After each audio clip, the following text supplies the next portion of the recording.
Welcome, Spartans, to Halo TV Plus, part of Evolved, your home for Halo. I am your host, Oran, and on Halo TV Plus, my guests and I will recap Halo's original TV show, Halo the Series, and we will discuss its semi-canon lore within its own silver timeline.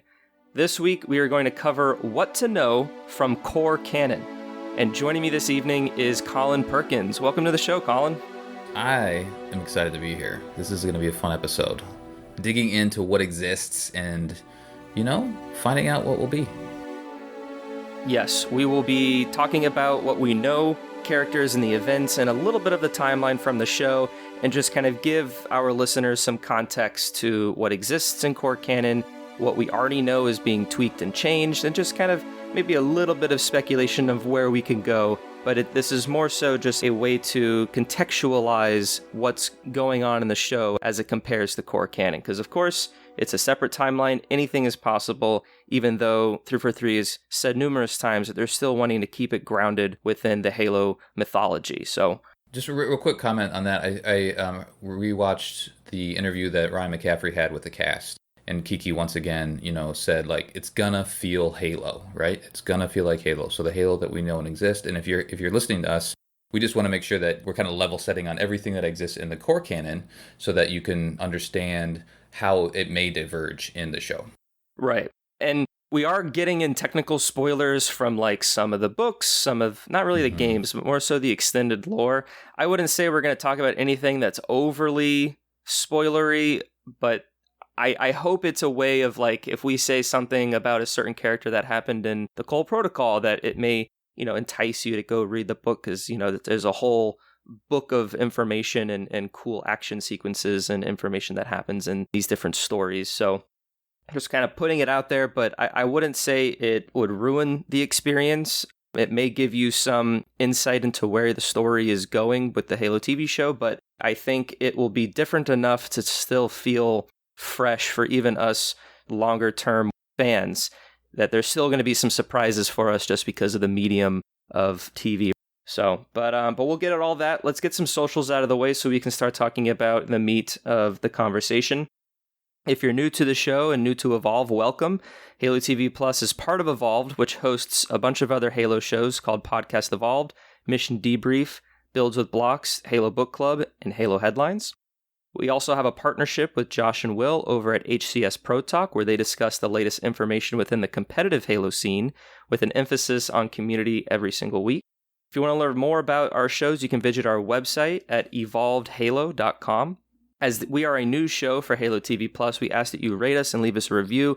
We greatly appreciate all the feedback that we receive from our listeners to improve the quality of all of our shows. I'd like to take a moment to thank our patrons for their continued support. Thank you guys so much. Your support and contributions are allowing us to branch out and make all these different shows about all the different media. So thank you guys so much. Our patrons receive a variety of exclusive rewards, such as early episodes, unique swag, and access to our own soundtrack album that features 18 songs. You heard that at the beginning of the episode, and you'll hear more at the end. You can head over to patreon.com/Halo Podcast Evolve to learn more. Absolutely. Join us. We have tons of fun. Join us, yes. And finally, we encourage our listeners to support Audible, where they can enjoy the growing collection of Halo novels all in one place, along with thousands of other novels, guidance, wellness programs, and more. You could use the URL audibletrial.com/podcastevolve to learn more and start your free trial today. So if there's a book or a story bit that I get to that really interests you, you can head over to Audible and listen to the audiobook. It's all there. You got some homework to do if you're just getting started. And we still got some time. We still got about 2 weeks from the show. You could probably squeeze the majority of at least one buck in there. Yep. So last episode we covered the history of the Halo TV series. This focused on the production from when it was announced in 2013 until basically the present. Just kind of give a quick recap for that episode. If you missed it, I encourage you to go listen to it. But if you want kind of a quick rundown, the show was announced in 2013 at the Xbox One reveal event, and development continued into 2014 with interactive elements because of the Kinect implementation that the Xbox One console was trying to push. But then Microsoft closed Xbox Entertainment Studios, but Phil Spencer kind of said that the Halo TV series would still remain in development, but the rest of those projects would fall apart. The show remained in development hell for 3 years from 2015 to 2018, and it wasn't until Showtime officially picked up the series in June of 2018 and ordered 10 episodes for their first season that we really started getting the momentum back. Casting announcements were going on during 2019. We officially began production at the end of 2019, but then COVID-19 sort of hit the world in early 2020, and so everything went on pause for a few months. Then production resumed towards the end of 2020 and continued into 2021, entered then post-production, marketing, and then we kind of get to where we are now, January, February, March 2022, where we have our trailers, we have our breakdowns, and we have a release date, March 24th, and a season 2 renewal on top of all of that. Yes. We get more. More is coming. More is coming. Will it be next year? Probably not, but who knows? All right. So what to know from Core Canon? Can I just make a comment there? Because this is new ground for Halo fans, right? So we haven't done this before. The majority of everything that's been officially released from 343 has been Core Canon, right? So this feels uncomfortable for a lot of fans. And maybe there'll be more conversation about that. If you go online, you'll see that conversation happening. But what we want to do is say, okay, the source material, this is what happens. And then, when you watch the show, you at least have that, like thinking of Batman, right? Like everybody knows that his parents got murdered, right? And then all of the movies kind of do that a little bit differently, right? So we are going to get things that are done a little bit differently in the show that's been established. But we want to tell you, we want to ground you, say, okay, but this is how the story was told originally. Exactly. I have accepted it, and I'm for it. Every time I do more research about the show, and I'm rewatching the trailers over and over again, and listening to interviews from Kiki and whoever else, I still get very excited as a 20-year Halo fan. So I'm very much looking forward to the show, and we'll just kind of see where it takes us. So to start off, I'm going to read what the synopsis of Halo is from Paramount Plus. In its adaptation for Paramount Plus, Halo will take place in the universe that debuted in 2001 with the launch of Xbox's first Halo game. Dramatizing an epic 26th century conflict between humanity and an alien threat known as the Covenant, Halo the series will weave deeply drawn personal stories with action, adventure, and richly imagined vision of the future. It sounds great. I'm in. I mean, what more can you really want? I mean, the Covenant is a great faction to fight against. Yep. We had a 30-year war with them in the canon, and yeah, it's like I said, it gets me excited, and I can't wait to learn more. To kick things off, I want to talk about the kind of two major events that the show will be centered around. This spans about 50 years in the Core Canon, so we're not going to talk about every little event that happened, but there's two basic time periods that I wanted to talk about. That's the Insurrection and the Human Covenant War. The Insurrection in the Core Canon took place about 25-30 years between the late 2400s and then into the 2500s. It was an undeclared civil war between Earth's primary military agency, the UNSC, and then other loosely organized groups of rebels over control of the outer colonies. Because as humanity explored the galaxy, there's a lot of people to quote unquote control or have one type of unified government. And so you kind of had a lot of different personalities and individuals that were going around colonizing all these planets. Well, you got to think that people, we expanded, right? So we had the technology to expand. So humanity has gone, the further you get away from home, it makes sense. Then the people that are there on this new planet, however far away from Earth, they want to govern themselves, right? Like there's some benefits having resources from Earth, but then you also have your own resources. The insurrection was these outer colonies just getting sick of Earth and the unified Earth government telling them what to do. Right. And what they were doing on their planet and their colony could be very different from Reach or Earth or Harvest and all these other sort of planets that people wanted a little bit more of individuality. And so with that, it kind of just sparked, conflict. And, as it started as peaceful protests, eventually led to violent protests, which then ultimately landed into this sort of civil war that kind of outbreaks between what we call the outer colonies and the inner colonies. The inner colonies being the ones closer to Earth. And those typically have more of a unified government, or the UEG is the unified Earth government, but those inner colonies have a stronger unification, a stronger bond to each other. And as you get to the outer colonies, that's where the governments and the individuals within those colonies start to stray a little bit from the UEG. Yeah, and you just think about things politically, right? Like Earth and, humanity, they think of outer colonies as resources to benefit humanity, right? And Earth. So they're wanting to continue to have a good relationship with those colonies, but they're also so far away, it's hard to have them on the same page, I guess, and have that same vision of, oh yeah, we're here, but we also want to benefit our homeland, right? Our home planet. Because a lot of these people weren't born on Earth. They were born on that planet. That mindset changes then. Yeah, very much so. So this conflict continues on both sides for 25 years into when the Human Covenant War started breaking out and we had first contact with the Covenant. The insurrection kind of died down, and because, the enemy of my enemy is my friend sort of a thing. There was still conflict between the insurrectionists and the UNSC and UEG, but once the Covenant sort of entered the picture, well, then now we kind of are both fighting the Covenant. The insurrectionists are kind of still doesn't want help from the UNSC. They don't want to feel that they need them.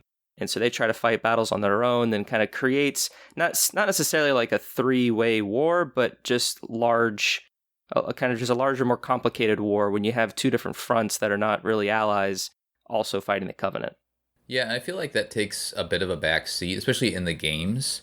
In the books, it's explored a little bit more.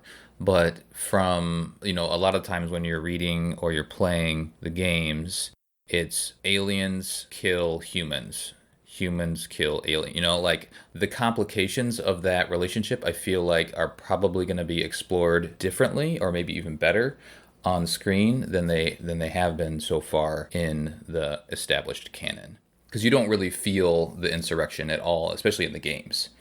The insurrection exists in books, but it again takes a back seat once the Covenant arrive. Right. And yes, you I don't think in any game you really are killing humans as a human. But yeah, so and I think I find it as an effective choice that the filmmakers in 343 made to set it around the insurrection, because you're able to get a human opposition to where you can at least empathize or sort of see their point of view a little bit more easily. Developing that type of antagonist is certainly possible, and as you do it in many other movies and TV. It's so much easier for us to look at a human and kind of listen to them more easily and more quickly. It's a little bit more challenging for filmmaking to do it with a CGI or other puppeteering, non-human sort of entity or race or anything. So I can see why that at least is a foundation. So then when we eventually get into the Human Covenant War as the show progresses, then we kind of have these establishments. We're pulling for different characters that have different factions and different alliances. And so it has us, the viewers, sort of toying with our emotions, I think, is the ultimate goal. You want to be rooting for everybody, even though everybody is kind of rooting against each other at times. Yeah, your humans are oppressing or trying to control other humans. And that feels different than when humans are oppressing or being oppressed by aliens, right? Like that feels different. So adding that dynamic into the show, I think, is going to be very interesting to explore. 100%. So as we get into the Human Covenant War, that officially starts in Core Canon on February 11th, 2525, and lasts until December 11th, 2552. It starts with Contact Harvest, where the Covenant forces arrive at Harvest, which is a outer colony world. They are looking for foreigner artifacts. They find the humans, and kind of unbeknownst to the rest of the Covenant, but sort of the leaders, the High Prophets, they discover that there's sort of a disconnect between their religion and who the humans are. So then they start just killing all the humans because it contradicts what they believe. And that's where the war officially starts. The Covenant are much more highly technologically advanced than the UNSC, so it's a constant struggle for UNSC to fight against them. And these different superpowers constantly are fighting each other, and the Covenant's kind of just working their way through the outer colonies from world to world, decimating and glassing planets for the next 25 years. So the Forerunners exist, and I would imagine they'll be explored in this game. But the Covenant and the alien races that are part of the Covenant, they more or less worship the Forerunners, and it's because they found all this Forerunner technology as they started to explore the universe, or I guess the galaxy. So the Forerunners became this religious, I guess, icon. Like deity. Yeah, right. And but they never actually knew, at least maybe a couple of the prophets, which are depicted in the show, they may have known the truth. Well, some of them did, but they essentially lied to everybody else, right, with what the truth actually was. And so they took it so far to the point where they had the established religion. They knew that they could use it to control all of these people, and the religion being like the Forerunners are gods. And we're on this great journey, which is essentially uncovering all of the technology and eventually activating a halo that would culminate the great journey. Yeah, and it would kind of ascend them to the level that the Forerunners are, and they'd, more or less reach enlightenment of where they wish to be to achieve this great journey that the prophets and the Covenant races keep preaching. And for further context, since I didn't really put this in here, I didn't really talk about the halos, but like a simple way to put it is the Covenant want to find the halo rings. That's their end goal for this great journey, and they want to activate them to reach this enlightenment. But in actuality, activating the rings destroys and kills all sentient life in the galaxy, because that's what they were designed to do 100,000 years ago. The Forerunners built these rings to combat the Flood as a last-ditch effort, because the Flood is this parasitic life form that feeds on life. So if you kill their food supply, as Cortana explains in the games, then the Flood will no longer be able to live. So that's kind of a simple way to put it, but there's a whole Forerunner trilogy that explains all of that. And the Forerunners are nowhere to be seen. The Forerunners Correct. are this race that aren't around anymore. So that's why they're gone. They have like little memories, like kind of leaves traces of them around and some sentience around, but like their physical presence is gone from the galaxy. They left hundreds of thousands of years ago. They're dinosaurs. We're finding their dinosaur bones, but it's like exactly, and it's just technology. That sometimes the dinosaur bones kind of move and talk at you in a weird way. Right. I just want to close on how the Human Covenant War sort of ends. The Great Schism happens, which is depicted in the Halo 2 game, where basically the Covenant have their own internal conflict between the different races within, the Jiralhanae, which are the brutes, and the Sangheili, which are the elites. They kind of fight for power, and Sangheilis get pushed out. They rebel, and there's this inner conflict that the UNSC really capitalizes on that I think ultimately gives them the edge to then dissolve the Covenant, so then it sort of gets spread out across the galaxy into these other pocket factions, to where now they're kind of like bickering and fighting amongst themselves, to where humanity can defend Earth and retaliate and kind of restore a sort of peace among humanity-occupied words. Yeah. The Covenant is like a race-driven hierarchy, so the prophets and the Sanshayim are kind of at the top of that hierarchy. They've established themselves as at the top, and there is a natural rivalry between them and the Sangheili, who are known as the elites. But the elites are essentially the second race in command, right? During the Covenant War, as the Covenant were losing, the brutes, who were essentially third in command, the Jiralhanae, or gorilla-looking guys, they established that, maybe we're actually more reliable than the Sangheili. So then the prophets kind of rose them to the second tier race, and then that's essentially where all this infighting happened, and that weakened the Covenant, and that allowed, to Oran's point, allowed the humanity to prevail. Right, yeah, this sort of changing of the guard and hierarchy of power just really disrupted the Covenant. And of course, the prophets, they're really balancing the line of, what's truth and what's a lie.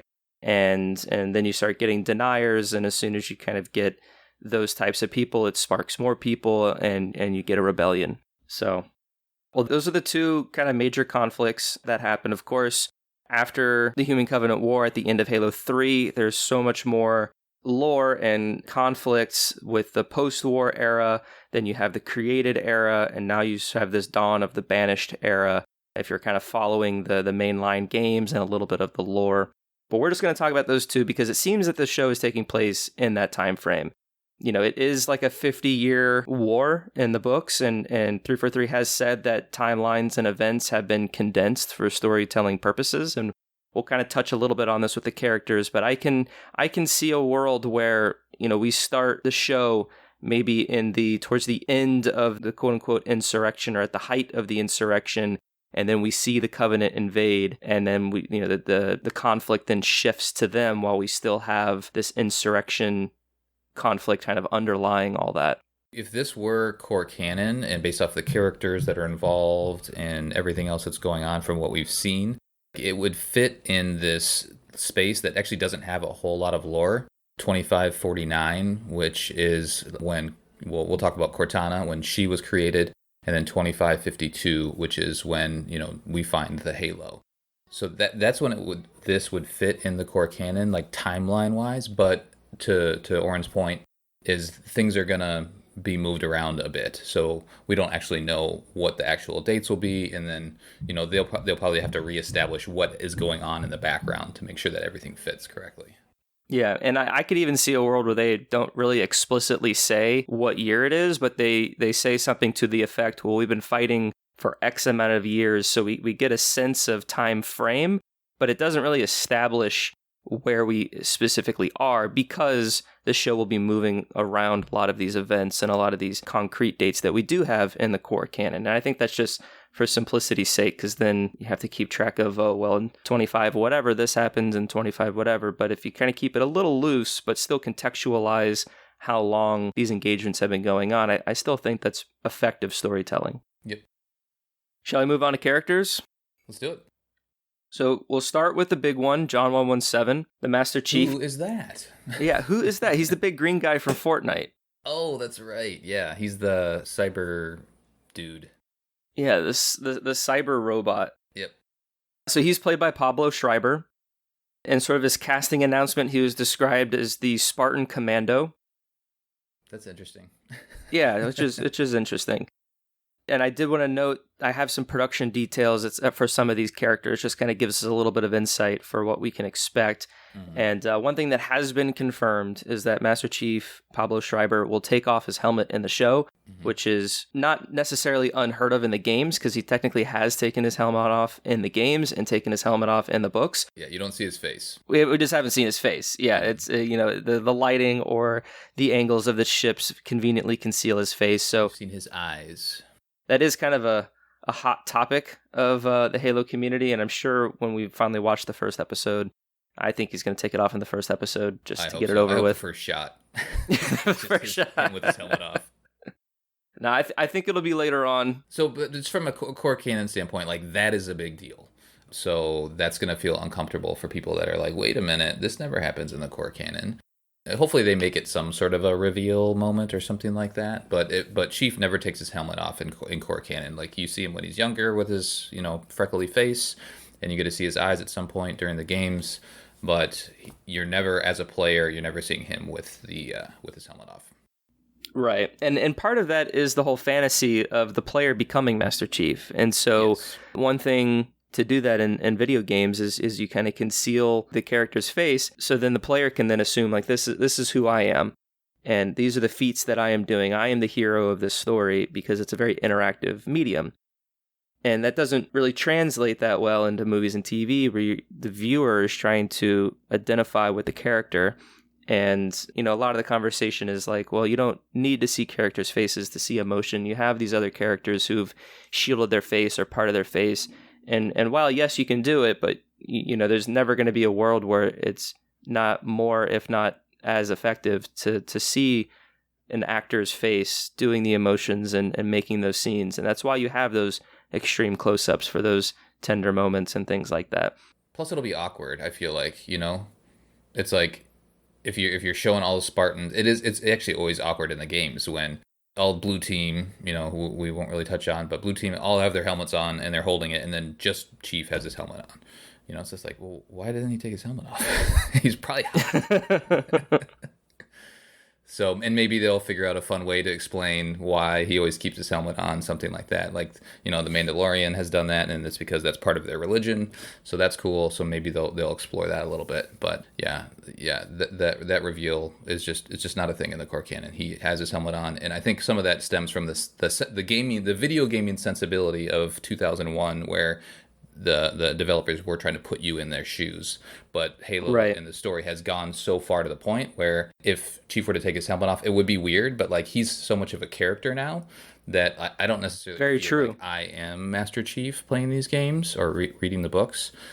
Master Chief is his own thing, right? So I'm curious what he looks like as a gamer. Yeah, that's very to your point, that as kind of video games have kind of become a little bit more cinematic in terms of their storytelling, that yes, you do have these characters like Nathan Drake, and that you really identify as like that's who that person is. And yes, I get to play as that character, but they are a character in itself. And Chief has ascended to that level to where, yeah, when you play as Chief, you're Chief. Like when I played Halo Infinite, I played it in a way that I felt that Chief would play it, not so much as I would play it. Yeah. Because that's just how I was responding to the character and the story, for example. And it makes sense from a third-person game, right? Third-person game, you see the character. So yeah, he should have a face, or she should have a face.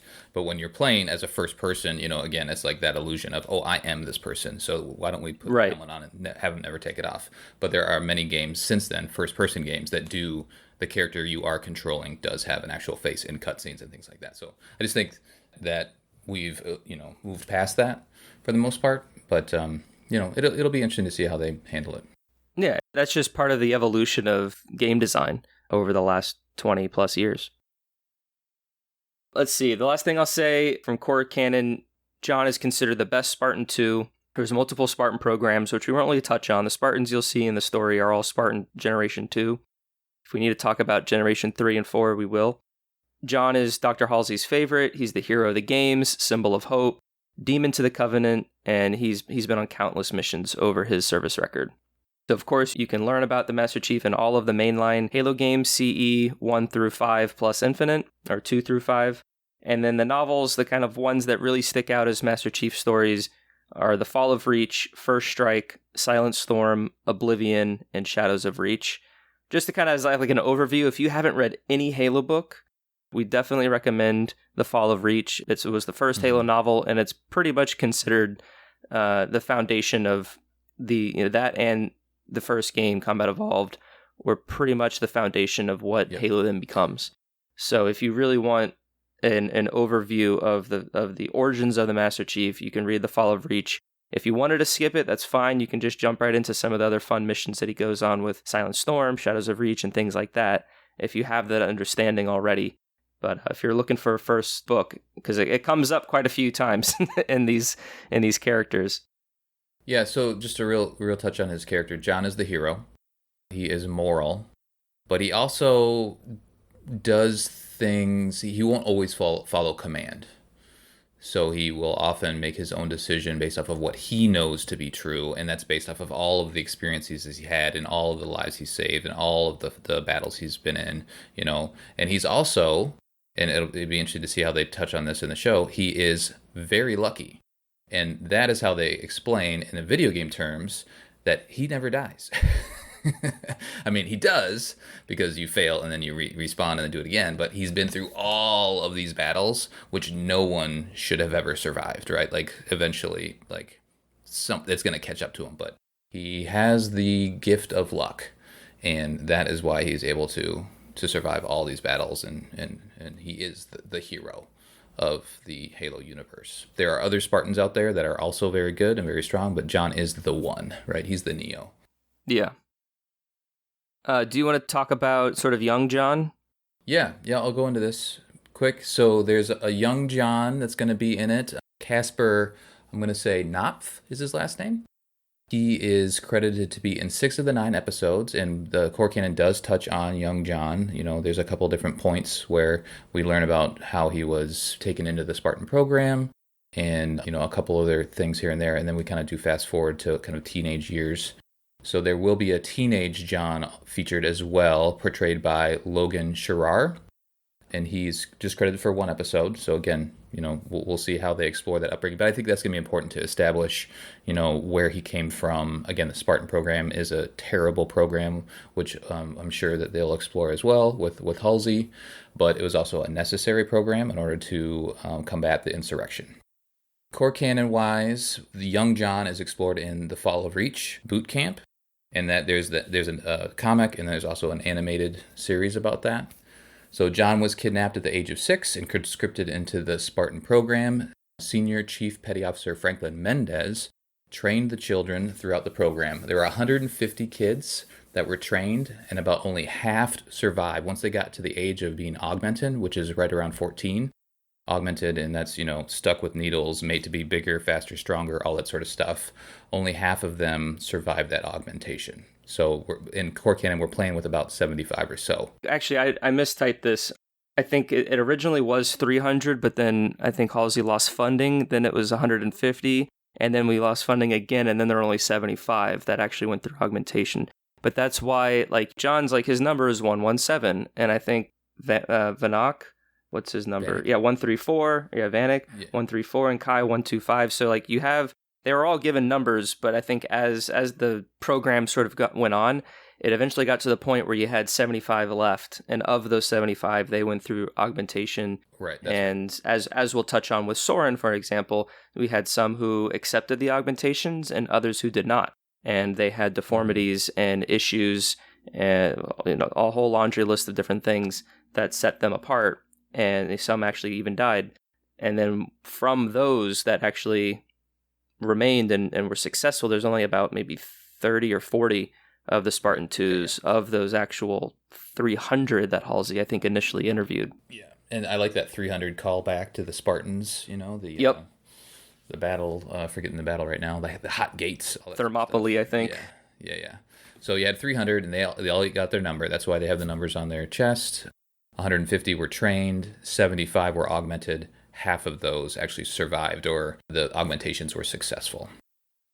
And then after they were 14 and they were augmented, the actual Spartans that made it through, the 30 to 40 or so, they went through additional trainings to kind of figure out how their body works, right? In the books really get into interesting stuff here where, your muscles are used to you moving a certain way. Think about a kid and his feet getting grower and getting bigger and tripping over his feet, right? It's that same kind of thing where all of a sudden I can move my arm really fast, or I can see things and sense things differently. So there was a lot of training that had to happen in order to get used to their new capabilities, their new abilities, their new bodies. And so that is explored in the Fall of Reach as well. Yeah, just during the boot camp that John was with us, of course, him and all the other children while they're training, they kind of developed this really strong bond. And some of those names that we know in the Core Canon are Linda, Kelly, Sam, and Fred, among other children that we learn here and there. But those 4 are kind of John's really closest friends. We're not sure if we'll kind of get them in the story, but I imagine the silver team that we learn about, Vanek, Kai, and Riz, we'll probably see them as well going through and kind of developing some of that bond as they grew up together and trained together and kind of became their own family. Yeah, it'll be interesting to see if Silver Team is a replacement for Blue Team, or Blue Team still exists, because Blue Team, even in the canon, Blue Team changes, right? There's kind of core team members, but Blue Team could be really anybody. John was on Blue Team at one point. So it's just kind of the designation of the squad that is deployed into the battle. Right. And we'll touch on that. I also have a little bit about Gray Team and Red Team, and kind of how, I'll just say it now. I personally think that we will see things in the show that Red Team, Blue Team, and Gray Team all do in this timeline, in this pocket of the Halo canon. These different teams are out there doing different things, and I can very much see the Silver Team. The reason they created an entirely new team and didn't just pick one that's already exists is so then they can kind of take from all the other teams and what they did for either infiltration or for rescue missions or just overall engagements during the Human Covenant War. Creating this new team allows them to just kind of pick and choose what they want to use to tell, this grandiose Halo story. Yep, that makes sense.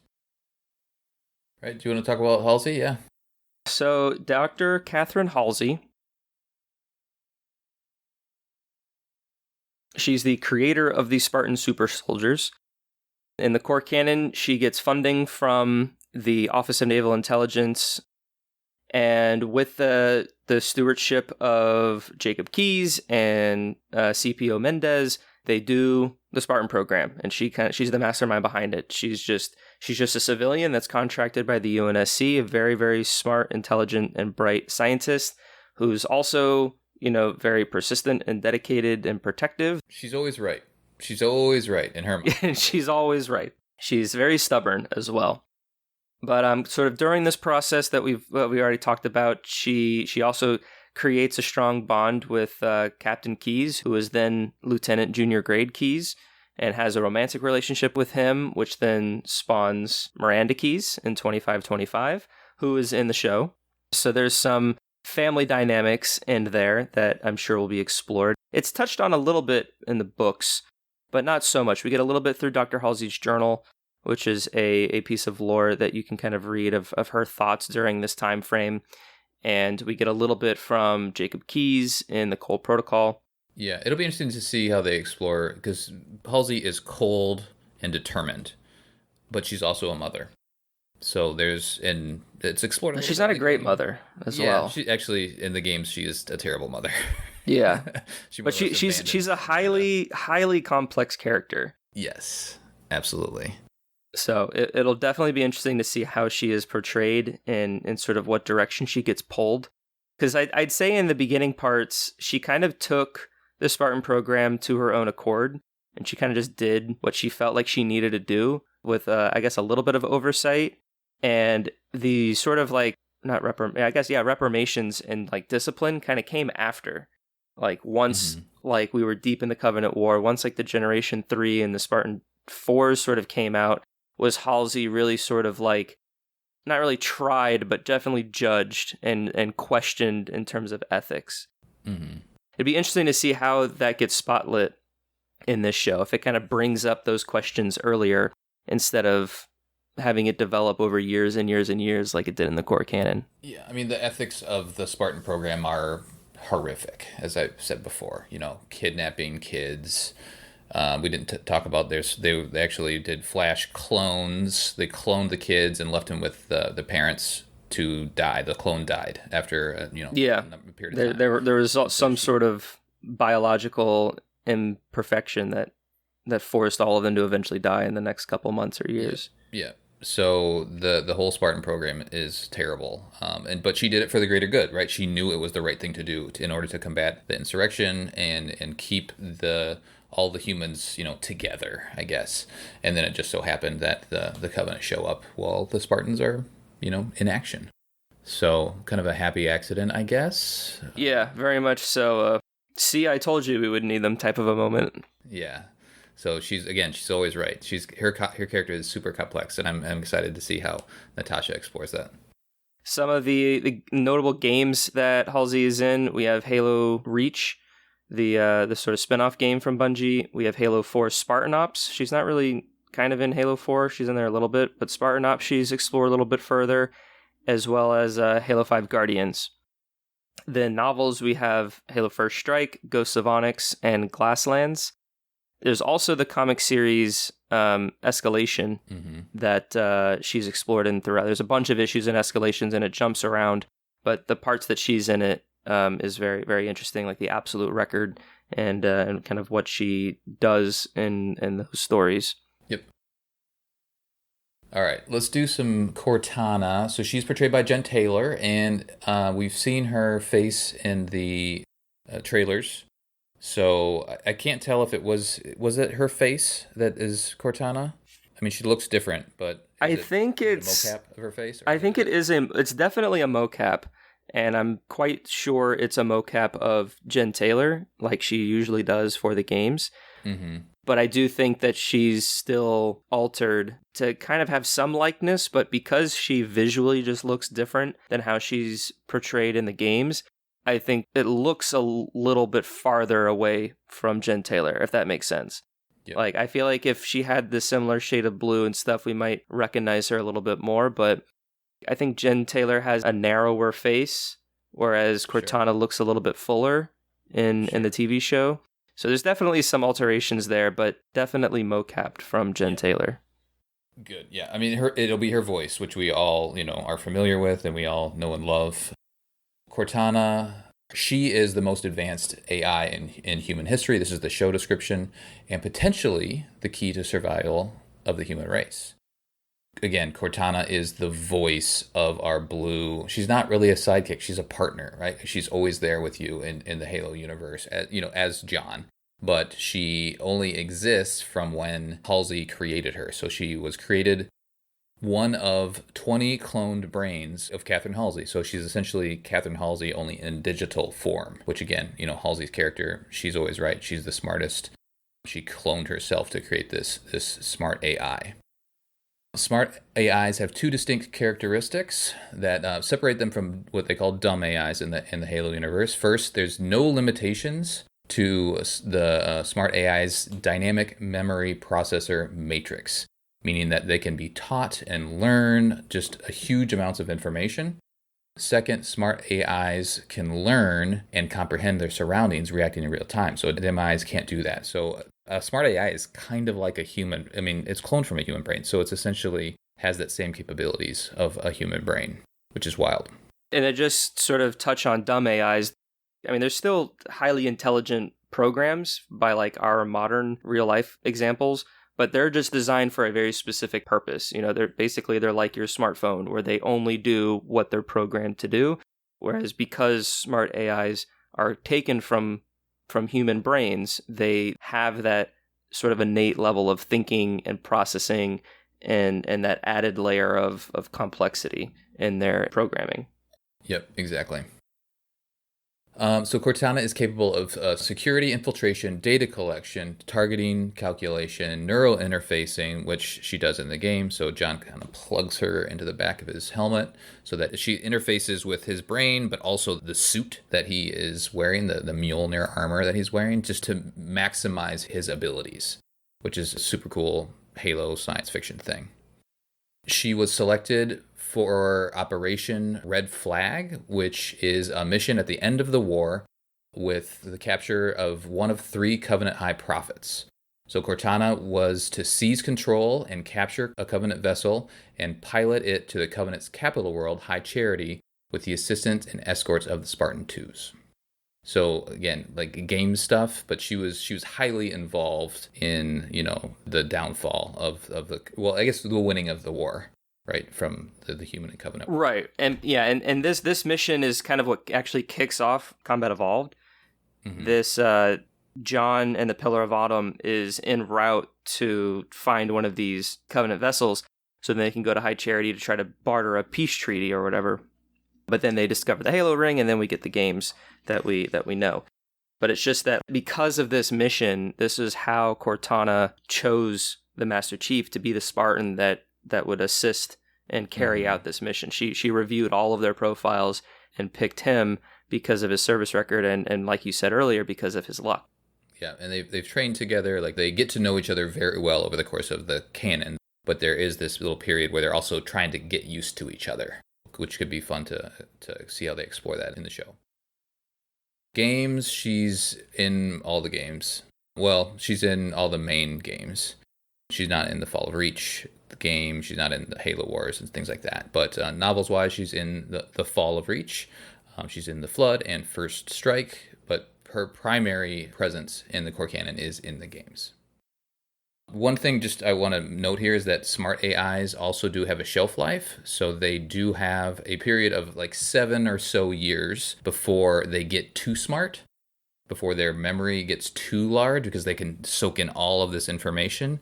And then they become rampant. And that's just when there's just too much information and they don't know what to do with it all. And they need to be decommissioned. That may or may not be explored in the show, but it's just something to note, right? Like these smart AIs, they're created and they don't have a normal, I guess you would think of a computer program as just being able to live forever, right? But smart AIs can't. Dumb AIs can. They're just a program. Smart AIs, shelf life. Yes, and the protocol for the UNSC is to decommission after 7 because that's when those risks start arising. that's why in Halo 4, the UNSC is not really around because they're floating in space to deactivate Cortana, and that's why we get that type of dynamic in that story.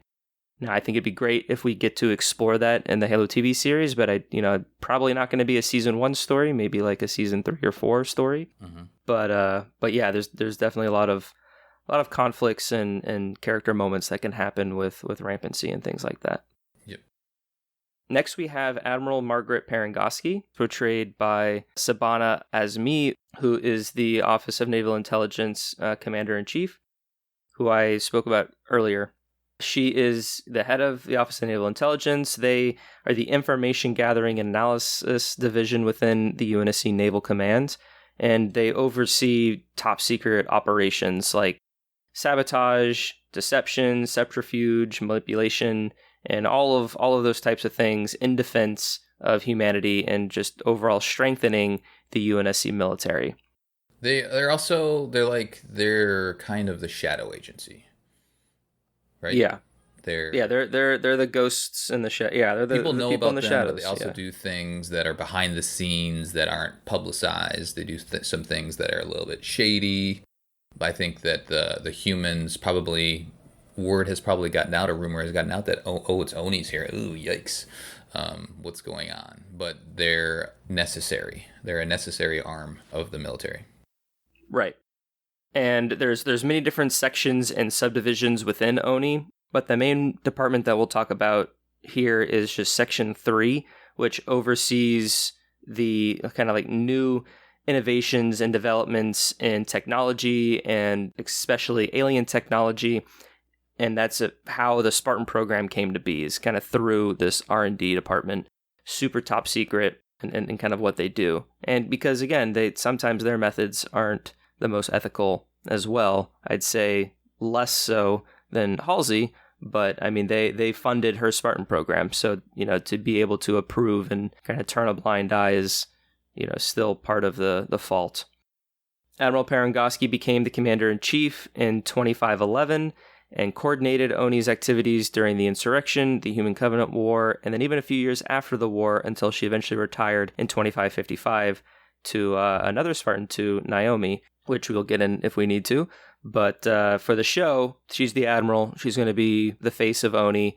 So it's, like you said, it's probably going to be in those mid-years that she was commander-in-chief of the program. And you can learn more about her in Ghosts of Onyx, Grasslands, The Thursday of War, and Mortal Dictata, with those last 3 being the Karen Travis trilogy that takes place after the Human Covenant War, where we start doing some post-war ops, and we learn a little bit about sort of behind the scenes of what ONI is capable of doing with these sort of like assassination and like other high-profile top-secret missions that they go on. Yeah, that series is great if you want to know a lot about what Oni's capable of. I'll say Parangoski is not present in any of the games. She's present in the books and the lore, but she's usually in the background. There's usually a moment where you're either mentioning Parangoski or you're talking to Parangoski as a part of the story, and she's pulling strings. She's kind of the person you need to appeal to in order to get things done or approved. But she doesn't have a big, page presence or screen presence in the game at all. But she's kind of always there. Yes, her presence is felt. Mm-hmm. All right, well, let's talk about Soren. Soren 066, portrayed by Bokeem Woodbine. The show description, it says he's a privateer at the fringes of human civilization whose fate will bring him into conflict with his former military masters and his old friend, the Master Chief. Ooh. So he has a teen portrayal by Jude Kudjoe. He's just credited for 1 episode. Another production note, Bokeem confirmed in an IG interview, which you haven't seen. If you haven't seen that, go check that out, that he doesn't wear the same amount of armor as his Spartan counterparts. So you'll see him portrayed. You've seen him like with a raincoat, more or less, over like chest armor. So it'll be interesting to see how that plays out, why he's portrayed that way. In the Core Canon, he is featured in a Halo Evolution short story called Pariah. Go listen to the book club that we have for that, because it is rough. Yeah, Rough it's go. it's a terrible. He has a terrible backstory, Yeah. but it's at the same time it's so good. Yeah, core canon wise. So, and you'll see, like, when you see him in the trailers and you'll see him in the show, they had to make changes because what I'm about to tell you is just not how he's portrayed. So, Halsey gave Soren a choice. He was one of the 300, he's one of the 150, he was one of the 75 that eventually got augmented. But Halsey gave him the choice to become a candidate to begin with for the Spartan 2 program. And then she also gave him a second choice to go through the augmentations. Soren's the only candidate that she gave a choice to. Right. And in Pariah, it kind of describes that might be because she already feels some of the guilt of taking all these kids. And so she felt to help reconcile, she needed to give at least one kid the choice to kind of help justify what she's doing. Because to be fair, like Soren was living in a terrible environment. So in a way, he was kind of helped to be given this opportunity. But as you'll read, he's kind of put into another terrible environment, which then leads to who he becomes. But it's another interesting duality that we kind of get with Halsey. Yeah. And so I think that's interesting because there is a relationship between Halsey and Soren. And there's a relationship between Halsey and all of the Spartans. But to the point of the show description is he's a privateer. He's not a Spartan anymore. He's off. He's doing his own thing. The augmentations failed on him. So his body rejected the augmentations. According to the canon, one leg's a little bowed and twisted. The other leg is severely gnarled and about 6 inches shorter than the other one. That's a lot. Yeah, that's quite a limp. Yes. His arms are incredibly muscular. Like he's super strong, so like that worked, but it actually hurts. It's painful. His arms are so strong. And his fingers on one hand are twisted and bowed, functioning more like a claw. So like he got effed up a bit. Yeah. So to deal with the pain of these failed augmentations, he's always taking painkillers. He washed out from the program, and he went and got a desk job. He eventually gets manipulated by a defector and defects himself in favor of the insurrection. So during his escape, his long sword crashed at the edge of a tree line, but his body was never discovered. So in Core Canon, he may or may not be alive, but we haven't really explored it outside of this Pariah story. And I think that a large part of this story will carry over into the story and Soren's backstory in the TV show. I mean, I don't know why they would change it. I can see them changing a little bit of his sort of like body horror elements. You know, we've seen what he looks like in it, although I don't think we've like really technically seen his hands or his legs because he does wear that cloak. So he could be concealing a lot of these deformities, which I think would be really cool if he still has from just a story standpoint. I don't get the vibe that he's like grotesquely muscular in his arms and upper body. I almost pictured like a Mr. Hyde from League of Extraordinary Gentlemen movie / comic book, where he's just like completely disfigured and just crazy muscular and all this kind of stuff, almost like the Hulk, I guess. Yeah, it's not like a Hulk situation. But this was probably the biggest excitement I got when I heard about this casting and just like learning more about him because I was a big fan of the Pariah story. Soren and Oran kind of sound a lot alike as well, so I might have some sort of alignment for that. But yeah, I'm excited to see where this character goes and how they use him as like a oppositional antagonist for the Spartans, being a Spartan himself. Yeah, and Bokeem as an actor, like you've seen him before, and he's like I love his presence. Like his vibe is awesome. So it'll be interesting to see how he takes where he takes this character, knowing all this terrible background that he has. Well, speaking of Spartans, we'll dive into our next 3 Spartans for Silver Team. I'll kind of talk about them all in a group. But we have Vanak 134, portrayed by Bentley Kalu. We have Kai 125, portrayed by Kate Kennedy. And Riz 028, portrayed by Natasha Kolzak. Now, like we kind of touched on earlier regarding Blue Team, and Tom and I got into this on the first episode of Halo TV Plus, where we really feel that this is kind of a replacement for Blue Team, which is more common foundational team that John is a part of and commands with Linda, Kelly, and Fred. But again, I kind of think that it's more of just a vessel for just any sort of Spartan team, because you also have Red Team doing things on the Battle of Reach. You have Gray Team doing all of their spec ops, and even Black Team doing their things in the deep lore as well. So It'll be interesting to see who these characters are, how similar they are to other Spartans that they know. Are they their own characters with their own sort of specializations and opinions and characters and things like that? Because from the stills that we get and just in terms of the weapons that they have, Vanak, who's described as a de facto deputy to the Master Chief, sounds very similar to Fred, who is like an assault version and a de facto deputy to the Master Chief there. You have Kai, who is a deadly super soldier but has a sniper rifle, which is kind of the marksman who Linda fills in the core canon. Riz is killing machine but has sort of a scout close quarters type of a style that I believe Natasha touches on in the IGN interview, to where she does a lot of stuff up close, which is kind of Kelly, who has the shotgun and who is predominantly known as like the fastest Spartan too. She's very quick and can run very fast. It'll be interesting to see this makeup and how these four characters interact, since we have John and the rest of the blue team, and we have a lot of examples of how they operate as a unit, as well as those other Spartan teams. Yeah, and I think we already mentioned it, but the teams, the color teams can change. Typically in Core Canon, like especially recently, it's like blue team is blue team. So blue team is who we just talked about, is Chief, Fred, Linda, and Kelly. Red team is red team right now. Red team is Jerome, Douglas, and Alice. But they can change, and they have changed over the course of time. So, we'll see. Maybe blue team exists in this game. Maybe those characters exist. We don't know.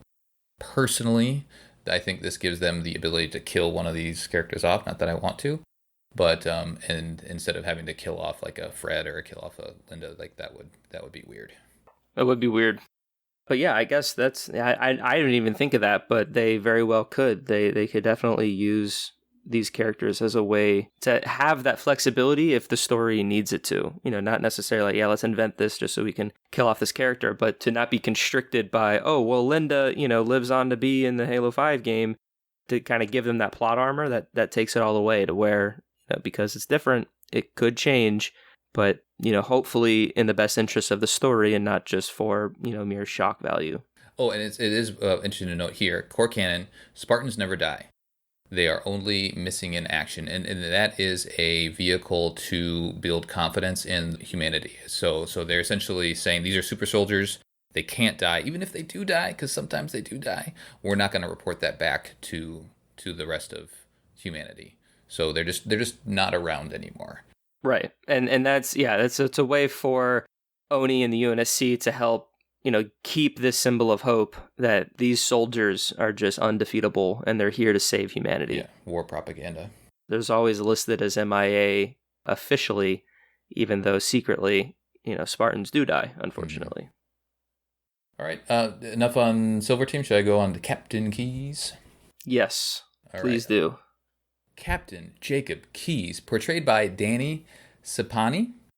In the show description, he's a dedicated military man, a war hero, a caring father. He finds that working alongside his daughter and his ex-wife is usually the cause of conflict rather than comfort. So there'll be some good family dynamic tension there. And that's very interesting that he's described as a caring father, yet working alongside Catherine and Miranda, it causes conflict rather than comfort, even though he is described as caring. So he probably has good intentions, but the whole situation is probably very stressful. I would imagine that conflict's primarily with Halsey versus Miranda. Maybe so. Yeah.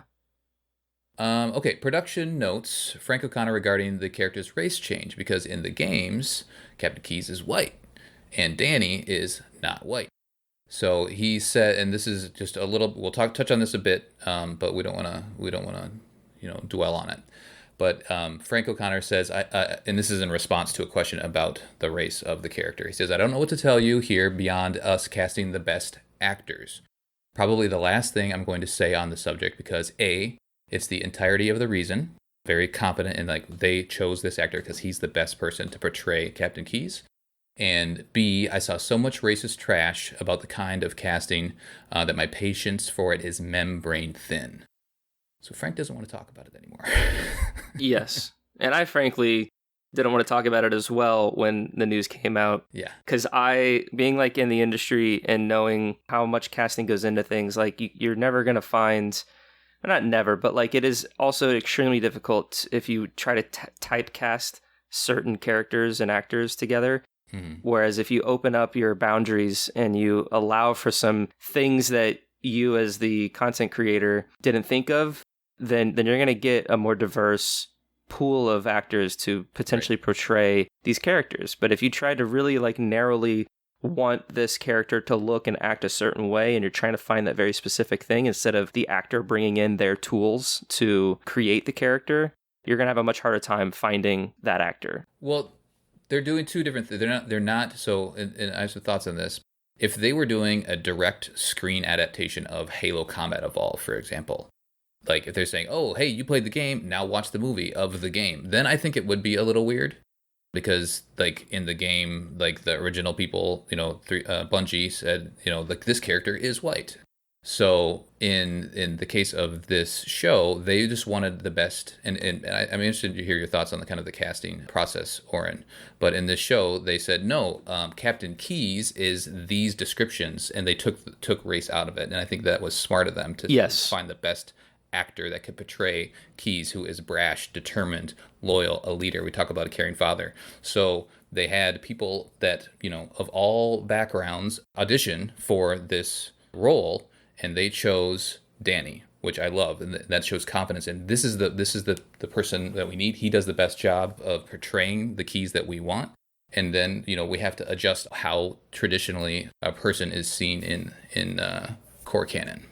And just to kind of piggyback off that, we didn't talk about it, but Sabana Azmi is Indian, and I'm not sure in any of my readings have I ever gotten an indication of what I think race. She's just an old white woman. I mean, I think that's how she's portrayed. Yeah, she's just an older, disciplined woman, but she's cold, she's calculated, and if Sabana is that actor to portray that, then yes, I'm all for it.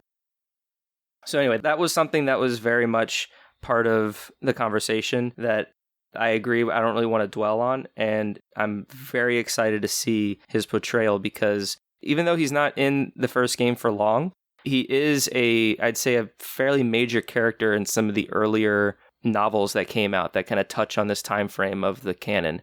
And so to kind of get a portrayal of him, I feel like is necessary and part of Halo, just like Halsey and Cortana and everyone.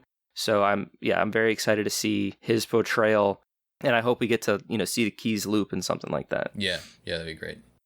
So Core Canon, he is the captain of the UNSC Pillarodum. You see him first in the first game in Halo Combat Evolved, and he's considered to be one of the most brilliant tacticians in the UNSC Navy.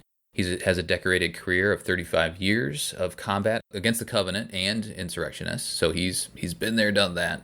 And he's military escort to Halsey of the Spartan 2 program. So how they first met is that he was bringing her to the program, and they got to know each other, and they spawned a kid. Yeah, it's kind of that classic proximity. Yep. With the two, always spending so much time together, you kind of develop some type of relationship. Mm-hmm. And Keyes was basically flying her around all these different planets and colonies and scooping up these kids along the way. Which is terrible, but, they spent so much time together that, I guess they grew fond of each other. The most famous engagement was the Battle of Sigma Octanus 4, which foresaw the Covenant attack. He foresaw the Covenant attack and led a single destroyer, the UNSC Iroquois, to defend the colony, and that's where the famous Keyes loop. And it'd be fun if they touched on the Keyes loop in the show. I thought about describing it, but I think our episode's going a little long. But it's a very interesting maneuver around a planet and stuff, mm-hmm. And it was a huge moment in the war, because it was kind of the first time that the UNSC was able to destroy these carriers, right, and this opposition of the Covenant with only one ship. Like, there's been engagements where, the UNSC will lose like 30 ships and the Covenant will lose like 4. And so like the morale has been like very low until this battle, where Keyes is able to outmaneuver and outthink the Covenant and manage to stop the invasion and make it out with, a lot of damage to his ship, but he was still standing at the end of it. And it was a huge morale boost for the UNSC. and they kind of were able to pick that up and carry it on for the next couple of years until we eventually get the Great Schism and things like that later in the year. Yep, absolutely. He died in the Core Canon. The Battle of Installation 04, that's 2552, which I don't think will be in that area for the show. No, but I will say, if the show is about finding the ring, I could see some of Combat Evolve being taken as inspiration for maybe the ending part of the season, the latter half of the season, to where, we could get some Flood, or maybe that's a season 2 thing, I don't know. But yeah, hopefully Keyes can stick around longer, because yeah, he definitely is a character that exited the franchise way too soon. To see more of him would be greatly appreciated. All right. Dr. Miranda Keyes, portrayed by Olivia Gray, so the daughter of Jacob Keyes and Catherine Halsey. She's described as a brilliant UNSC commander who is dedicated to understanding the technology, language, and culture of the Covenant. But she'll have to learn to navigate the politics in the UNSC to get what she wants. There's another production note from Frank O'Connor regarding her doctor designation, because in Core Canon, she is not a doctor. She is only a commander. And she just went into the military and followed her father because Halsey kind of abandons her a little bit and has some resentment. So it is kind of questionable why she becomes a doctor. But from Frank, after the casting was announced, he says she is still a commander in rank and has a useful speciality that extends beyond chasing ships and running, although she can still do those things because she chases ships and runs a lot in the games. She's heavily portrayed in Halo 2 and Halo 3. But I think from a storytelling point of view, I think this decision was to kind of create a character that has this understanding of the Covenant, so then there doesn't need to be another character in the mix. They kind of combine two characters together, if you will. Yeah. And the biggest example I have of this is there's a show called Chernobyl on HBO, and there's a character in there that's a doctor, and she does a lot of research to kind of help the Chernobyl event with terms of like how the radiation should be contained, about treating the different people exposed. And in the developer interviews, the creator of the show talked about how like that character represents thousands of doctors that contributed to the discovery and the research and all this stuff to kind of help contain the Chernobyl event. But you can't, that's not the best way to showcase it and demonstrate it in a TV show in this limited series. So they created a single character to kind of embody all of that, so then you could identify with that one character. And I think this is a little bit of what we're seeing with Miranda, is that we're going to be able to get a little bit of more from her instead of just being a beloved commander that pilots important ships for different operations. We kind of get a little bit more scientific examinations out of her. She does more research on the Covenant, whereas, Halsey has a little bit more research on like Forerunner artifacts, and, her specialty is kind of in that realm. Then Captain Keyes to be more of like the military man. And so we get this great dynamic between the three of them, like in the description for Captain Keyes, where being around his daughter and his ex-wife creates more tension than comfort. So that's kind of where I kind of see it going. Well, she's a mixture of her parents. Like, she has this pedigree. So she's going to be super smart, and she's going to be, super, dedicated because from like a military standpoint, because she grew up around her dad. So I think making her a doctor kind of just feels correct, so she's involved in the military. I think that's good. Again, to your point, then they're not having to create another character. This family dynamic is I feel like going to be core to the series. Yeah, and when you have this type of dynamic in any sort of movie and TV, like you always want the drama of family problems, and so to kind of have these three key characters who already have a family connection in the lore, and you're just you tweak it a little bit and massage it a little bit to make it more dramatic and character driven for this show. I think that's a great formula that you can work with.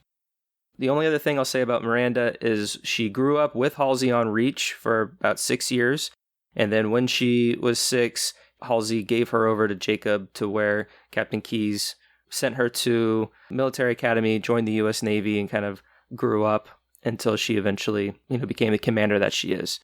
She helped lead the UNSC's effort during the Battle of Earth, as well as the Battle of Installation 05 and Installation 00, which again, you predominantly see in Halo 2 and 3, but you get a little bit of kind of young Miranda and a little bit more of like the dynamic between Captain Keyes and Halsey in the Cole Protocol novel. And did you touch on the fact that she died in Halo 3? No, but yes, she did die at the end of Halo 3 by the Prophet of Regret, so you are able to, hate him a little bit more. Right, exactly. So, I think we have 2 more characters. Yeah, let's do it. Quan Ah is portrayed by Yaren Ha. The show description is a shrewd, audacious 16-year-old from the Outer Colonies who meets Master Chief at a fateful time for them both, providing some humanity and some connection to the insurrectionists, is I think kind of what her role is going to be in the show. A brand new character. We don't really have much of a connection with any specific insurrectionists, maybe like insurrection leaders, but not really like individuals from the Outer Colonies aren't really touched on. Again, core canon wise, the humans colonize these outer worlds. We've kind of already touched about this. And they're all kind of part of this Earth government, but the outer colonies are wanting to do things their own way. I think having this character and a focus on her and an interaction with Chief, who is, he is human, but he also is very robotic in his emotions. I think that'll be an interesting dynamic to see how that plays out. Yeah, he's very much by the book, and so he's definitely a defender of the UNSC and the Right. UEG, whereas when you have a character like Quan, who's seemingly against that, and she's part of the insurrection, or at least she may have those feelings of growing up in an outer colony that may have insurrectionist sort of beliefs, then you have Quan now kind of torn between the two. Do I, follow my family or friends who might be more insurrectionists, or do I go with Chief and be part of the UEG type of a thing? And so that type of duality can very easily be explored. Yeah. Another thing just to touch on quick before we go on to Makee is Spartans, they were created to combat the insurrectionists. So you would imagine, and I'm sure it's described in the core canon, I'm just not thinking of any right now, but Spartans do kill humans. They do kill insurrectionists at some point in their battles, right? Because that's what they were meant to do, to drive back the insurrection, right? So as the insurrection is opposing the United Earth government, Spartans were there. They're likely killing humans, but in the games, you as a Spartan are only killing aliens. You're never killing other humans. So it'll be one of those interesting dynamics where Chief and the Spartans have a loyalty to humanity. They were created to unite, I guess, humanity. But at some point during their battles, they were actually fighting against humanity. But now their primary purpose is to fight against the Covenant. Yes. I think that's a great relationship between Quan and Chief that will unfold on screen. I think that's a textbook character dilemma in television. So it'll be great. All right, so lastly for the episode, we're going to talk about Makee, who is portrayed by Charlie Murphy and is a very unique character, and again has sparked some conversations.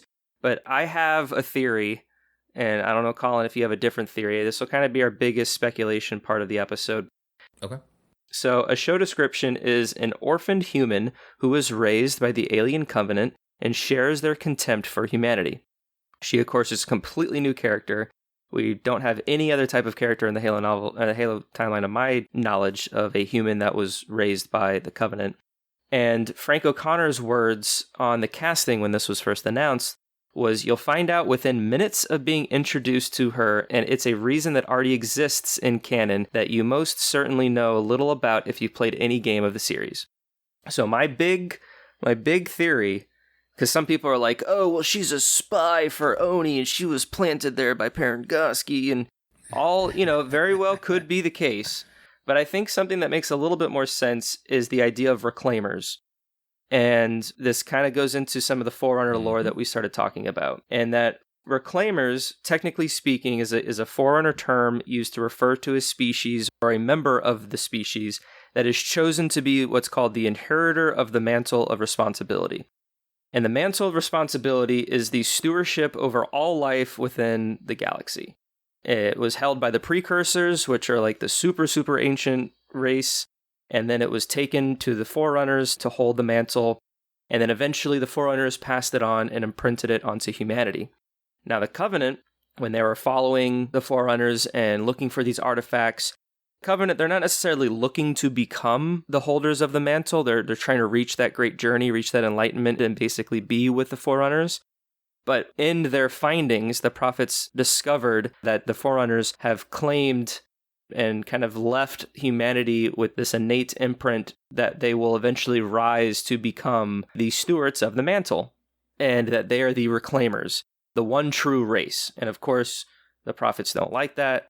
That's why they started the whole Cuban Covenant War. They didn't want to believe that that was the case because they are the ones who are loyal. They're the ones who are, following the Forerunners, whereas humanity is not. Humanity's doing their own thing. They're also fighting each other, and they're not as technological savvy as the Covenant. Technology advanced, I would say. Yes. Because the Covenant, they found all this Forerunner technology and they figured out how to use it, whereas the humans just, they didn't find it along the way. So we had been developing all of our own technology, whereas Forerunners were just light years ahead. Right. So I think once this was all discovered, the prophets realized, well, even though we want to ignore this truth, we need a reclaimer in our court, essentially. So they kidnap McKee and they raise McKee, brainwash her, I don't know how exactly, because she obviously knows she's a human and not the Covenant. And so she is doing two things. She is becoming the reclaimer that the Covenant need in order to interact with some of these Forerunner objects. As you're playing the game and you're meeting, the monitors of the installations as the chief, he constantly refers to you as reclaimer. You're able to activate panels and things like that. And that's why in like Halo 2, for example, Miranda is taken and held captive by Tartarus to activate Installation 05 and to put all the rings in a standby, because you need a reclaimer, you need a human to do these actions. And it's just the human's touch. Yeah, it's the human's touch. That's really all it is. Exactly. Mm-hmm. They need her hand. So I think this is the character that McKee will kind of become. She will be the one, not necessarily pulling the strings, but she'll be doing the actions with the prophets kind of whispering in her ear. And then another layer to that kind of reinforces this is the idea that the prophets and the Covenant, they're all alien species and they're all CGI characters. And it's always easier when you're dealing with that to have some sort of physical human manifestation to be a sort of face of that opposition to help save in budget from like a filmmaking standpoint.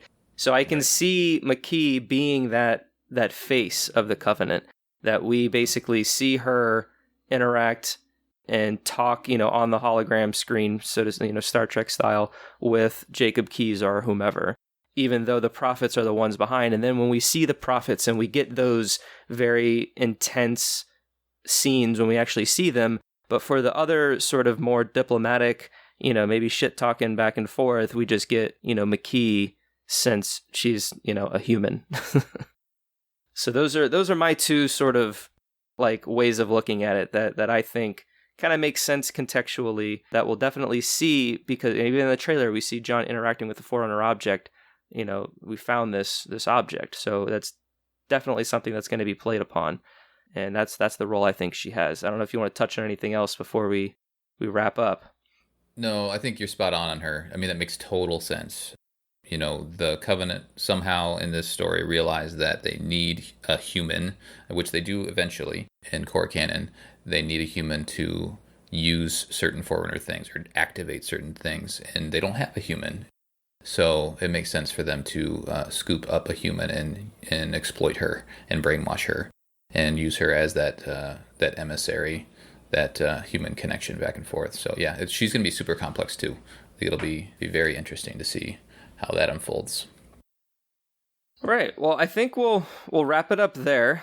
We have a few other characters that we do have. There are a lot of new characters that we maybe think if we had some time we can kind of speculate about of who they are and who they'll play. But those are the kind of core cast that Paramount Plus has been advertising as being part of the show. We have character descriptions of them, And so we felt that these are the characters to look at, and then again give you the listener some insight into where they might fit based off of the core canon that we have. Of course, there's so much more we could have gone into, and maybe we'll cover it in another show. And as we watch the series and we do our commentary episodes and our analysis episodes, we'll definitely be taking very specific references from the core canon and how they appear on screen and how they've changed on the timeline and stuff. So yeah, can I just mention there? We're not featuring. So a core character in Halo is Sergeant Johnson. He's not here. Mendez, it sounds like maybe a small part, which we mentioned before. He was the trainer of the Spartans. Blue Team doesn't seem to be featured here, but maybe they exist. And then there's the Arbiter, who's also a thing in core canon. And one other key character is Lord Hood. He's like the head of the Navy. And it does sound like he will be portrayed here. So there are other characters that exist in the core canon, but again, you can't include everybody in this show. So maybe that'll be future content, future reveals, all that sort of stuff. Yeah, and we'll let you know once we hear more. And like I said, as we start watching the episodes, we'll just see how the timelines divert and change, and what's the same, what they've kept. And like Colin said at the top of the show, 343's really said that they want this to feel like Halo, and that it definitely pulls from Halo. It's just they just changed some things to make the story as good as it can be, and to make it a little bit more, not necessarily make sense, but just how it is and how it's portrayed in the medium of TV compared to the medium of interactive games. I want to echo what Krista said on one of our episodes a while back. I don't think it was on this series, but on one of our regular shows, is she's actually, and I feel the same way, I'm excited to see how this unfolds, because if they're going to film the games, then we know everything, right? We know how everything unfolds. So there's not that much tension or drama or anything like that. So it's like it's more of this like, oh, interesting how that ship looks as opposed to how it looked at the game. I feel like they open themselves up to more scrutiny now, because it is a divergent timeline. We kind of know probably what the end game is, but how they get there is going to be so much more interesting.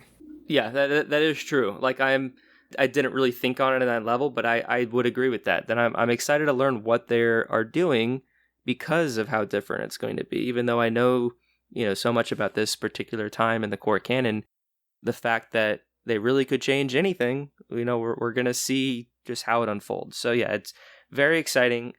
Again, it's premiering on Paramount Plus Thursday, March 24th, and I will, every week with a different guest, take you guys through it. So thank you all for joining us. Thank you, Colin, for joining me for this week. Yeah, I had a ton of fun. This is great. It gets me more hyped talking about it. It's like, I gotta watch through all the trailers again. I gotta go dive back in. This is fun. Yeah, no, and speaking of trailers, our next episode of Halo TV Plus, it'll still be before the premiere. So we're going to do one more episode to kind of help us get into the mindset. And we're going to look specifically at the trailers and 343's Silver Debrief blogs. We have 2 so far, 2 or 3 trailers. We're going to dissect them and talk a little bit of what we actually can see. And we'll kind of just continue to build off of what we've talked about today. So thank you all for joining us on this episode of Halo TV Plus. Like I mentioned at the top of the show, you can find every episode of all of Evolved's shows on the website, evolvedhalo.com.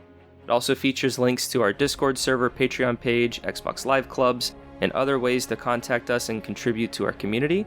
Once again, another special shout out to our patrons for supporting Evolved and making all of our shows like this one possible.